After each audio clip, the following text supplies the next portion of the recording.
Papi, Dios para cumplir con su misión necesita muchas personas o lo puede hacer con pocas. Melanie, qué interesante pregunta. Aquí vale la pena analizar la palabra remanente. Si realmente Dios siempre ha trabajado con pocas personas o si ha trabajado a través de una gran multitud. Obviamente, a través de la Biblia nos vamos a dar cuenta cómo Dios ha logrado las más grandes victorias, comenzando desde el Éxodo, la historia de los jueces, de los reyes, en la época de Jesús cuando él fundó la iglesia primitiva, y nos vamos a dar cuenta que Dios trabaja de una manera muy particular de cómo trabaja el mundo. Dios, para ganar una gran batalla, para tener una gran victoria, Dios no necesita multitudes. ¿Sabes por qué, Melanie? Porque cuando las multitudes son las que ganan, son los que salen vencedores, lastimosamente ellos son los que se atribuyen la gloria y no se le da la gloria a Dios. Y la primera historia que vamos a analizar es la historia de Gedeón. ¿Con cuántos venció Gedeón? Vamos a leerlo, Melanie. Bueno, Jueces 7, 2 y 3 dice, y Jehová dijo a Gedeón, el pueblo que está contigo es mucho para que yo entregue a los madianitas en su mano. No saque se alabe Israel contra mí, diciendo, mi mano me ha salvado. Ahora pues, haz pregonar en oídos del pueblo, diciendo, quien tema y se estremezca, madrugue y devuélvase desde el monte de Galad. Y se devolvieron de los del pueblo 22,000 y quedaron 10,000. Entonces ahí fue, digamos que la primera pérdida de hombres, porque ellos tenían que pelear contra los madianitas. Ellos tenían que pues pelear una guerra que, o sea, comparados a los madianitas, pues los madianitas eran miles y ellos eran unos poquitos. Pero igual, o sea, así igualmente Dios le dijo a Gedeón que, o sea, así tan poquitos que eran ya, o sea, ya eran súper poquitos. Prácticamente la mitad o menos de la mitad del ejército madianita. Entonces, asimismo, Dios le dijo, así hayan poquitos, dígales que se vayan los que tengan miedo. Porque yo creo que aparte que aquí dice que no quería que se gloriaran y dijeran que su mano los había salvado, también quería ver cuál era la valentía de esos hombres, cuál era el remanente, porque asimismo nos pasa a nosotros, que en la primera prueba, nosotros ya nos dicen que en la primera prueba y nos resistimos. Asimismo le pasó a esos 22,000 hombres. O sea, digamos que también aparte de que eso ya estaba en los planes de Dios que iba a pasar, ellos también, Dios estaba probando su valentía a ver cuáles eran esos 300 hombres que iban a quedar. Entonces, la primera pérdida habían quedado ahora quedaron, se fueron, 10,000. ahora quedaron 10,000, ¿cierto?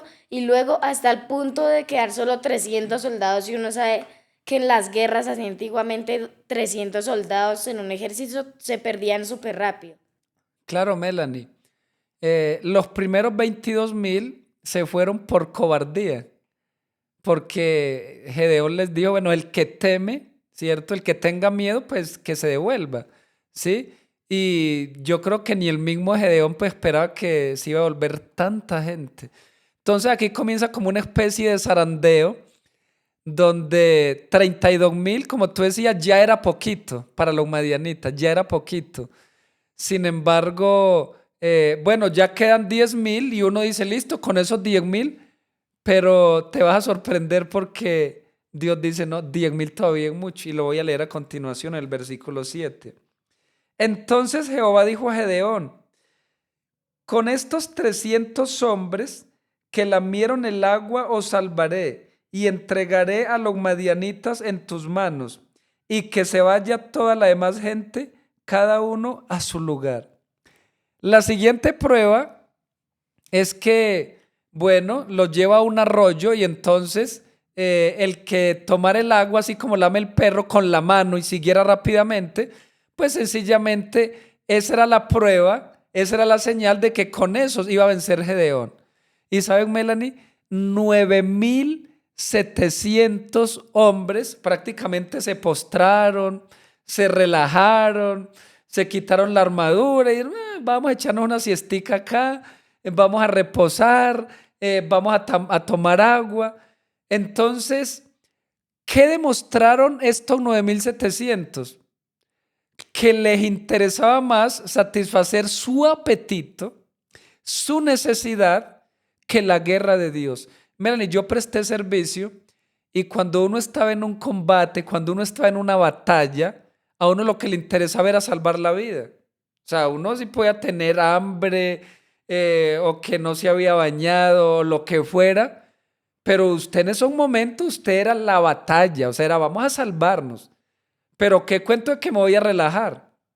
Y entonces, estos 9.700 les importó más sus propias necesidades que la batalla de Dios. Qué tremendo, ¿no?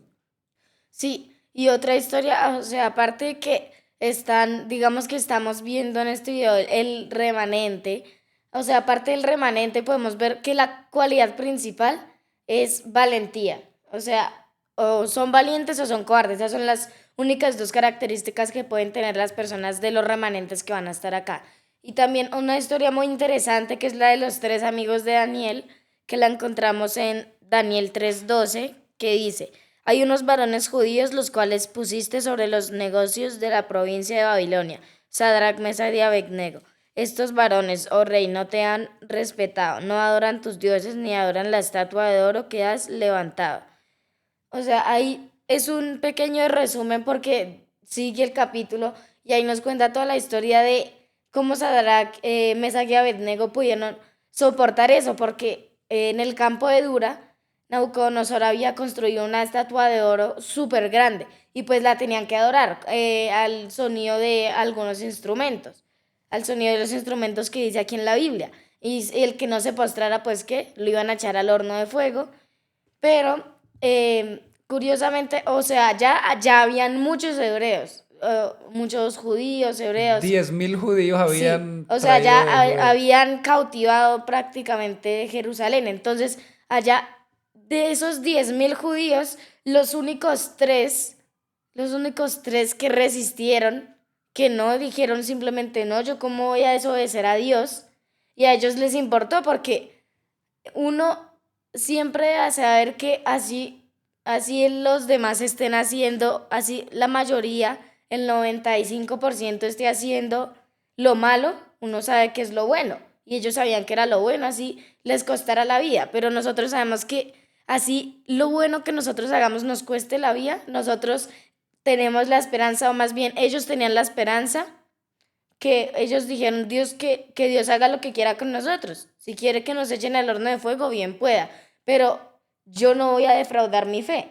Como yo creo que muchos judíos allá o hebreos se sintieron como mal al ver que solo tres fueron los únicos valientes. Y eso que ellos ya tenían cargos altos, podían comer la comida del rey. O sea, ellos eran los que más posibilidades tenían o sea, de no quedarse de pie, porque ya tenían todos esos lujos, vivían rodeados de los que adoraban los dioses, pero entonces ahí se puede ver la valentía. El rey Nabucodonosor le dio como rabia porque eran hombres de su confianza. Entonces lo mandó a calentar 7 veces más. Y bueno, ¿qué pasó? Bueno, Melanie, algo muy interesante antes de hablar de lo que pasó es mencionar la presión de grupo. Porque los otros jóvenes que vinieron con ellos a Babilonia, de Judea, que estaban cautivos con ellos, yo me imagino las miradas que le hacían. Oiga, ¿y ustedes qué? Nos están haciendo quedar mal. Mire, son los únicos tres, qué pena, no les da vergüenza. O sea, la presión de grupo, de cómo les hicieron el bullying, digámoslo así, para que ellos se postrasen, pero ellos sabían en quién creían. Ellos, con tal de ser fieles a Dios, así estuvieran solos. Entonces, Melanie, en este mundo, a veces uno tiene claros los principios y uno sabe qué es lo bueno y qué es lo malo, pero a veces la presión de grupo lo lleva a uno a desobedecer a Dios. No, pues si mi amigo hace esto, pues yo como por llevarle la corriente, como por no desentonar del grupo. Entonces, Melanie, tú que estás en una etapa de juventud, adolescencia, y a veces como que los demás jóvenes están presionando, hay que hacerlo, hay que hacerlo. Melanie, así tú estés solita en una decisión, Pero si tú sabes qué es la decisión de Dios, hay que permanecer fieles. Sí, apreciados padres, amigos, jóvenes, hermanos, a veces estamos solitos en la empresa, en el colegio, donde quiera que estemos.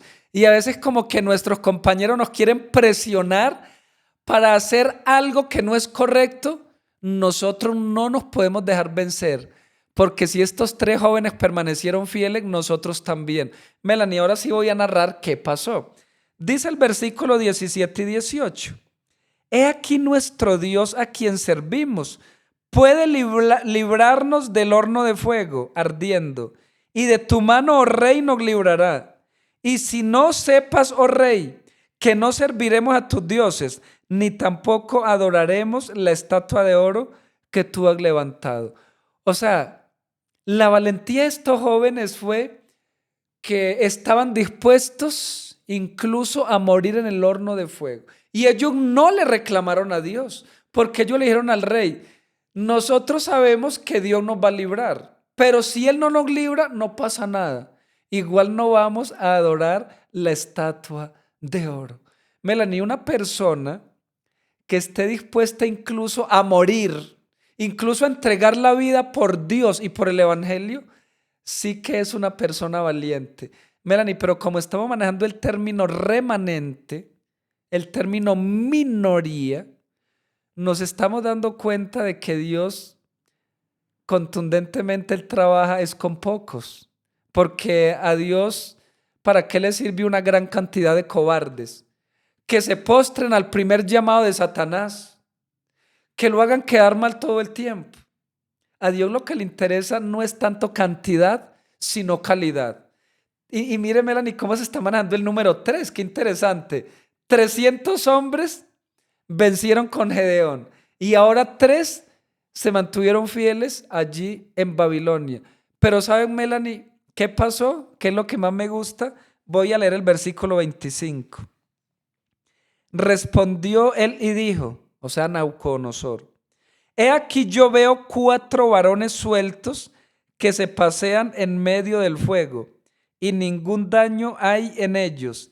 Y el parecer del cuarto es semejante al hijo de los dioses. Melanie, ¿qué pasó allí?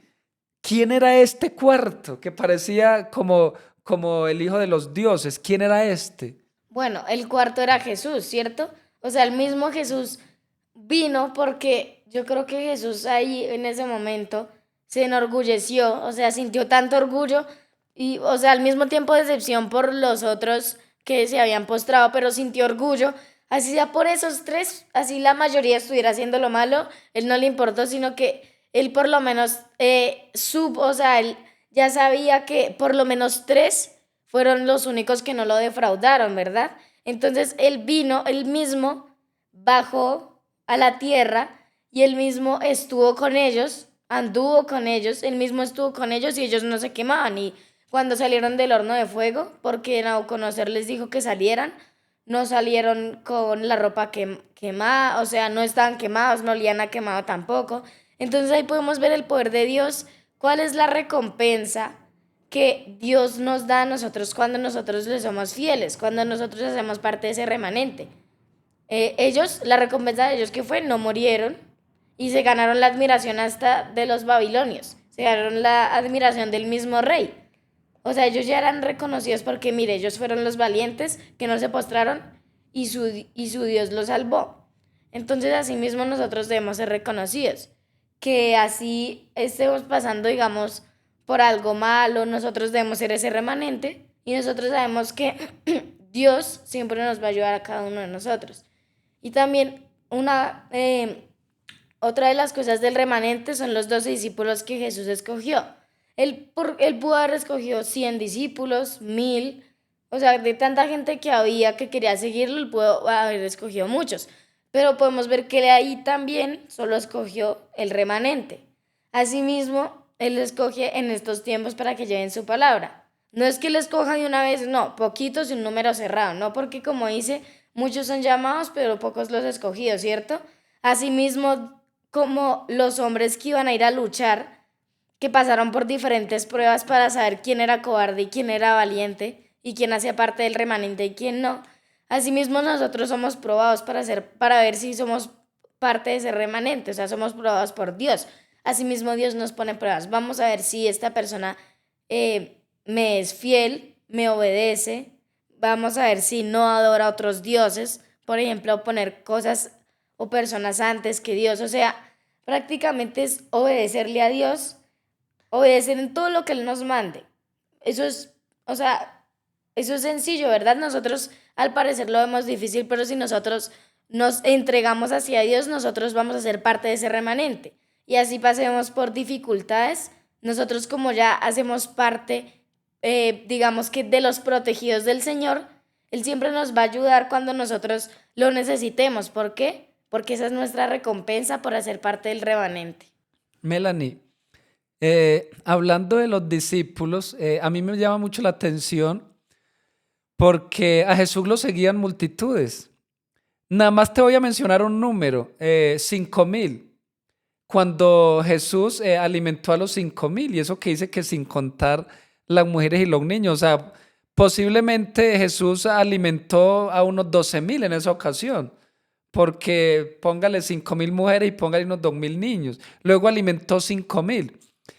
Y cuando él sanaba muchas personas, o sea, porque muchas personas lo perseguían, como decimos popularmente, por los panes y los peces. Solo lo buscaban por el milagro.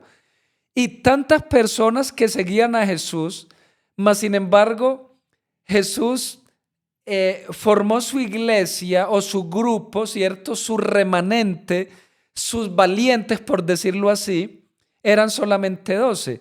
Y eso pues que había uno que pues sabemos que se desvió, que fue Judas, ¿cierto? En sí fueron 11 fieles. Sí habían otros discípulos que no caminaban con él, pero que luego mostraron que eran fieles, ¿cierto? Como Nicodemo, como José de Arimatea, como Simón de Cirene, entre otros, ¿cierto?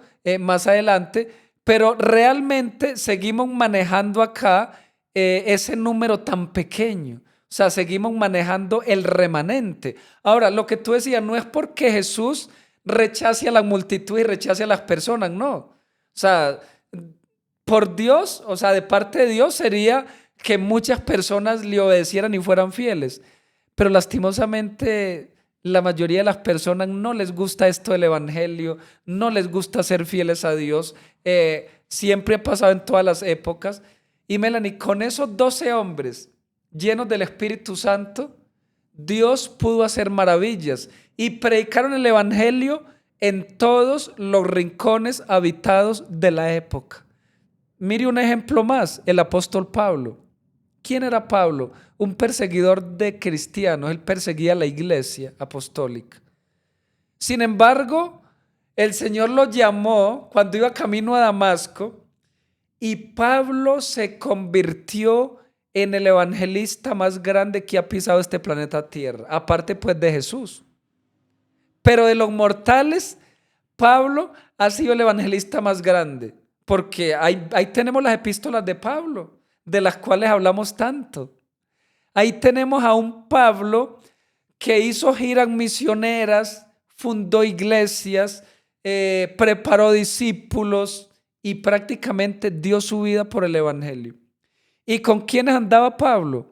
Andaba con Bernabé, andaba con Silas, luego preparó a Timoteo, preparó a Tito, Aquila y Priscila. Él menciona en sus cartas algunos personajes que fueron importantes para él, pero prácticamente el mismo apóstol Pablo también trabajó y predicó el evangelio en todo el mundo habitado de su época con un pequeño remanente. Melanie, qué interesante cómo trabaja Dios. Y yo quiero, Melanie, que analicemos en ya para ir cerrando, porque ya vimos varios ejemplos de remanente, pero ¿será que Dios para este tiempo final tiene un remanente? ¿Qué piensas tú, Melanie? ¿Dios tiene un remanente para este tiempo final? Nos vamos a dar cuenta y yo quiero que tú me ayudes allí leyendo en Apocalipsis, en el capítulo 12 y en el verso 17, y nos vamos a dar cuenta que Dios tiene un remanente con unas características especiales, pero que también el enemigo está irado contra ese remanente. Vamos a leerlo. Dice, entonces el dragón se llenó de ira contra la mujer y se fue a hacer guerra contra el resto de la descendencia de ella, los que guardan los mandamientos de Dios y tienen el testimonio de Jesucristo. Entonces ahí la mujer es la iglesia, o sea, la mujer somos nosotros. Y aquí dice que se fue a hacer guerra contra el resto de la descendencia de ella, o sea, se fue a hacer guerra con el resto de la iglesia. Y O sea, dice, el remanente sí, de la iglesia, el los remanente, fieles. se fue a hacer guerra contra los fieles prácticamente. Y dice, los que guardan los mandamientos de Dios y tienen el testimonio de Jesucristo. Entonces, es a esos los que la bestia, los que el dragón va a atacar, a los que a los que guardamos los mandamientos de Dios y tenemos el testimonio de Jesucristo. O sea, somos aquellos que guardamos los mandamientos, que no incumplimos ninguno. Y pues, si hay alguien en la iglesia, digamos, tibio, o frío prácticamente, que prácticamente ya no va a la iglesia, eh, no guarda los mandamientos. O sea, prácticamente está en la iglesia solo por el nombre, solo para que irán de mí. A eso Satanás no necesita de atacarlos porque él ya sabe que están con él. O sea, él ya sabe yo para qué los ataco si ellos no hacen parte del remanente. Él siempre busca atacar a los poquitos que verdaderamente obedecen a Dios. Él siempre busca atacar a los valientes. Él siempre busca, a ver, ¿cómo los hago caer? ¿Cómo hago que ese remanente cada día sea más poquito? Y lo ha logrado. Lo ha logrado que cada día hayan hayan pocas personas que lleven el evangelio de Jesús. O sea, cada día vemos que Satanás supuestamente está ganando, pero en realidad no está ganando. Eso es lo que él piensa. Pero nosotros sabemos que así seamos súper pocos los que hagamos parte de ese remanente, que yo sé que todos nosotros queremos hacer parte de esa minoría que guarda los mandamientos de Dios. O sea, si nosotros, yo sé que nosotros queremos y nosotros, entonces cada día, cada uno de nosotros debemos luchar para ser parte de ese remanente y no dejarnos llevar por Satanás. Melanie, yo creo que el precio que debe pagar el remanente es que tiene que sufrir los ataques de Satanás. Hemos visto 4 remanentes en este podcast, ¿cierto? Entonces vamos a repasar. El primero, los 300 de Gedeón. Claro, Satanás los atacó, trató de destruirlos por medio de los madianitas. Sufrieron el ataque del enemigo. El segundo remanente fueron los 3 hebreos allí en Babilonia. Pues también Satanás trató de destruirlos por medio del rey Nabucodonosor y Jesús pues vino, estuvo con ellos en la prueba y en el horno de fuego. Luego tenemos a los discípulos, el remanente de los discípulos, la iglesia primitiva, el apóstol Pablo. Y nosotros sabemos cómo murieron ellos. Murieron unos decapitados, crucificados, otros murieron a espada, fueron perseguidos. Así que este remanente también sufrió un ataque tremendo de parte de Satanás. Y tú acabas de explicar de que el remanente final también va a sufrir, y no solo va a sufrir, sino que estamos sufriendo los ataques de Satanás también. Así que, Melanie, el precio que debe pagar el remanente es que vamos a sufrir los ataques de Satanás, porque a Satanás no le gusta que el remanente guarde la ley, que el remanente sea fiel a Dios. Y yo te quiero decir, mi querido amigo y hermano que estás disfrutando de este contenido, que si tú haces parte del remanente, yo creo que estás sufriendo los ataques de Satanás. Y si todavía no eres parte, pero quieres hacer parte del remanente, quiero decirte que vale la pena sufrir por Cristo, porque si hoy sufrimos aquí, un día reinaremos con Él en la patria celestial. Melanie, yo quiero analizar una última característica, porque me llama la atención cómo allí en Romanos dice que en este tiempo final ha quedado un remanente. Pero mira lo que dice en Romanos, en el capítulo 11, los versículos 4 y 5. Dice algo muy interesante del remanente. Romanos 11, 4 y 5. Pero ¿qué le dice la respuesta divina? Me he reservado 7,000 varones que no han doblado rodilla ante Baal. Así también aún en este tiempo ha quedado un remanente, escogido según la elección de gracia. Dice que en este tiempo final ha quedado un remanente elegido por gracia. ¿Qué quiere decir esto? Que nosotros no somos elegidos por méritos propios. ¿Usted cree que los discípulos tenían méritos para ser elegidos? No, eran pecadores, eran personas sencillas, incluso hasta sin preparación. Y ellos fueron elegidos por amor y por la gracia de Cristo. La gracia de Dios es un regalo. Así que, Melanie, si tú haces parte del remanente, es un regalo de Dios. Dios te eligió no porque fueras buena, sino por gracia, porque es un don divino. Querido amigo, tú que me escuchas, tú has sido elegido por Dios para que hagas parte del remanente. No porque seas bueno, sino por la gracia de Dios, porque la gracia de Dios es un regalo. Qué interesante. Pero ahí habla de Elías. ¿Y qué pasó con Elías, Melanie? Elías pensaba que era el único que quedaba, pero ¿cuántos estaban en esa época? ¿Cuántos tenía reservado Dios? ¿Recuerdas el número?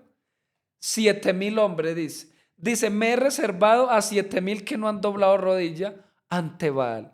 Entonces, así como en los tiempos de Elías habían 7,000, ¿sabe cuántos dice que hay en Apocalipsis? Apocalipsis dice que hay 144,000 que no se van a postrar ante la bestia. Yo quiero hacer un llamado muy importante para que cada uno de nosotros hagamos parte de ese remanente que Dios ha escogido. Y para finalizar, quiero leer Zacarías 4:6, que dice, entonces respondió y me habló diciendo, esta palabra de Jehová a Zorobabel, que dice, no con ejército ni con fuerza, sino con mi espíritu, ha dicho Jehová de los ejércitos. Aquí dice que no es, o sea, nuestra batalla para ser parte de ese remanente no es carnal.